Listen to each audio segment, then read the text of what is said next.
વિધાનસભામાં આજે કોંગ્રેસ છે તેમણે ગૃહમાં પ્રશ્નોત્તરી દરમિયાન હોબાળો કર્યો, સાથે વોકઆઉટ કર્યો, કેમ કે મામલો છે જે પ્રકારે આ નિગમો છે, નિગમોમાં સરકાર દ્વારા એક તો વળી ઓછી ગ્રાન્ટ ફાળવવામાં આવે છે અને તેમાં પણ મોટા ભાગની ગ્રાન્ટ વણ વપરાયેલી રહે છે।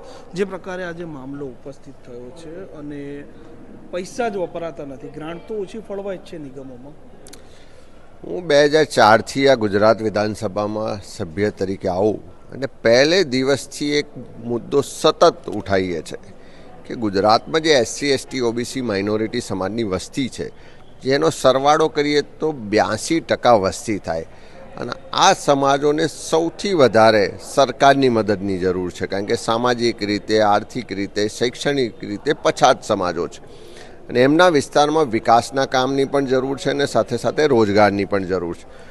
પણ સામાજિક ન્યાય અધિકારીતા વિભાગ અંતર્ગત જે બોર્ડ નિગમ બન્યા છે, એ પછાત વર્ગ વિકાસ નિગમ હોય, સફાઈ કામદાર વિકાસ નિગમ હોય, ગોપાલક વિકાસ નિગમ હોય, અલ્પસંખ્યક વિકાસ નિગમ હોય કે ઠાકોર કોળી વિકાસ નિગમને અન્ય છે, એને દર વર્ષે વસ્તીના પ્રમાણમાં નહિવત બજેટ ફાળવવામાં આવે છે।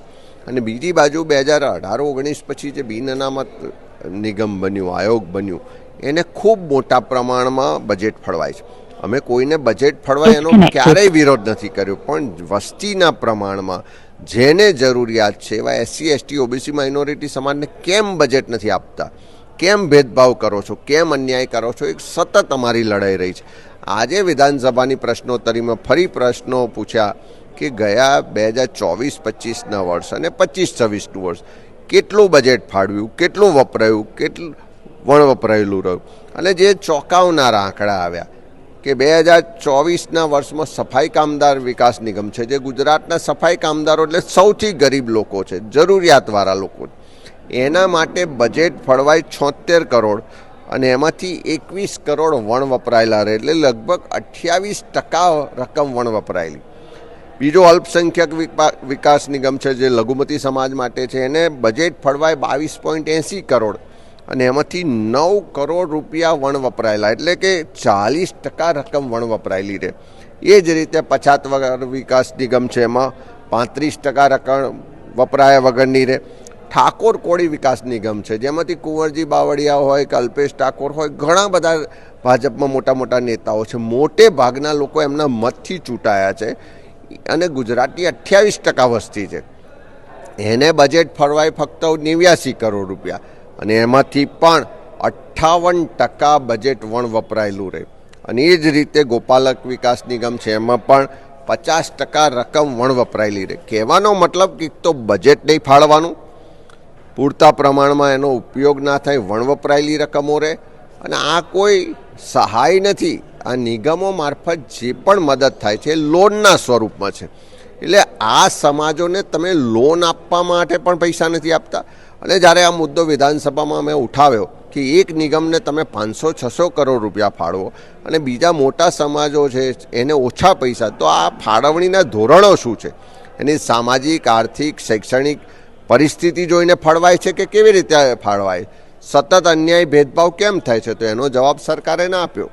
વણ વપરાયેલી રકમ કરોડો રૂપિયા રહેવાના કારણે લોકોને લાભ નથી મળતો, તે વણ વપરાયાના કારણો શું છે, તો એનો જવાબ પણ સરકાર નથી આપતી। તો એક તો વસ્તીના ધોરણે બજેટ નથી ફાળવતા, બજેટ ફળવાય છે એનો ઉપયોગ નથી થતો અને એના માટેનો કોઈ જવાબ પણ નથી આપવો, અને એ મુદ્દાને લઈને આજે કોંગ્રેસ પક્ષે વોકઆઉટ કર્યો, વિરોધ કર્યો છે। સાહેબ, તમે અલ્પેશ ઠાકોરનો પણ ઉલ્લેખ કર્યો, કુંવરજીભાઈનો પણ ઉલ્લેખ કર્યો, એવું પણ હાઉસમાં કહ્યું, અહીંયા હતા એટલે કે કોંગ્રેસમાં હતા ત્યારે પણ આ મામલો ઉજાગર કરતા હતા, ભાજપમાં છે તેમ છતાં પણ અત્યારે ઉજાગર કરી રહ્યા છે। તમારી વાતને પણ સમર્થન અલ્પેશ ઠાકોરે આપ્યું હતું સત્તા પક્ષના? આ સામાજિક અધિકારની વાત છે ને, અલ્પેશભાઈ હોય કે કુંવરજીભાઈ હોય કે બીજા ઘણા બધા લોકો સામાજિક રીતે કાર્યો પણ કરતા હોય છે અને સમાજને જ્યારે અન્યાય થાય, ભેદભાવ થાય તો એની માટે અવાજ પણ, કોંગ્રેસમાં જ્યારે આ નેતાઓ હતા ત્યારે સતત આ અન્યાય થાય છે, ભેદભાવ થાય છે, એની સામે બોલતા હતા, લડતા હતા, આંદોલનો કરતા હતા, પણ હવે તો સત્તા પક્ષમાં છે, સંપૂર્ણ બહુમતીવાળી સરકાર છે, અને હવે જ્યારે અમે વિપક્ષ તરીકે મુદ્દો ઉપાડીએ, સત્તા પક્ષમાં બેઠેલા લોકો, સરકાર એની માટે કોઈ જવાબ પણ ના આપે, એના માટે કોઈ ન્યાય કરવાની વાત પણ ના સ્વીકારે અને તેમ છતાં બહુમતી ધારાસભ્યો જે આ સમાજોના મતથી ચૂંટાય છે, આ સમાજોમાંથી આવે છે, એવો એક પણ ભાજપનો ધારાસભ્ય આજે ઉઠીને બોલવા તૈયાર નથી. એક પણ ધારાસભ્ય સાચી વાતને સમર્થન કરવા માટે તૈયાર નથી. એક પણ ધારાસભ્ય પોતાની સરકારને કહેવા તૈયાર નથી કે આ તમે ખોટું કરો છો, ભેદભાવ કરો છો, અન્યાય કરો છો. તો એવી તો શું મજબૂરી છે? એવા તો કયા કારણો છે કે તમે બોલી શકતા નથી પોતાના સમાજ માટે, પોતાના વિસ્તારના લોકો માટે, આ ગુજરાતની બહુમતી જનતા માટે? એનો જવાબ પણ સરકાર તો નથી આપતી, પણ એ ધારાસભ્યોને પણ મારે કહેવું છે કે તમે આજે જે પોઝિશન પર છો એ સમાજને કારણે છો, વિસ્તારના લોકોના કારણે છો, અને એના માટે આજે નહીં બોલો તો કાલે જનતા પણ તમારો જવાબ માગશે. સાહેબ, અંતિમ પ્રશ્ન, જ્યારે મામલો તમે પ્રશ્ન રૂપે પૂછો, મંત્રી મનીષા વકીલ જવાબ આપી રહ્યા હતા, એમના જવાબોથી આપને શું લાગે છે?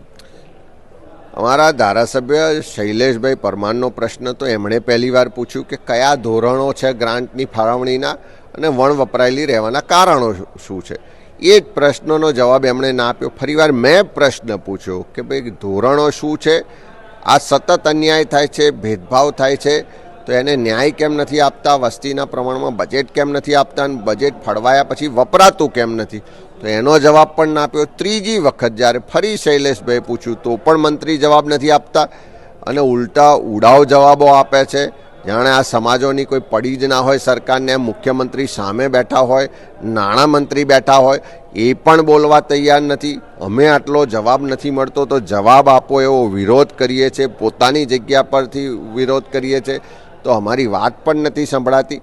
તો સરકાર જ ભેદભાવ કરતી હોય, અન્યાય કરતી હોય ને એનો જવાબ આપવા પણ તૈયાર ના હોય તો એની સામે વિરોધ સ્વરૂપે અમે વોકઆઉટ કર્યો. જી, જરૂરથી. તો જે પ્રકારે આજે વિધાનસભાના સત્રનો 10મો દિવસ છે અને 10મા દિવસે આ અલગ અલગ નિગમો છે અને તેમને જે પ્રકારે સરકાર દર વર્ષે બજેટના સમયે ગ્રાન્ટ ફાળવતી હોય છે, પરંતુ આ બજેટ ફળવાય છે તેમાં પણ ભેદભાવ થઈ રહ્યો છે. સાથે આમાંથી મોટા ભાગની જે રકમ છે તે વણ વપરાયેલી રહેતી હોય છે અને આજે આ જ મામલે વિધાનસભાના ગૃહમાં કોંગ્રેસે હોબાળો પણ મચાવ્યો હતો, વોકઆઉટ પણ કર્યું છે અને તેમણે માંગણી પણ કરી છે કે યોગ્ય રીતે રકમ ફાળવવામાં પણ આવે અને વાપરવામાં પણ આવે.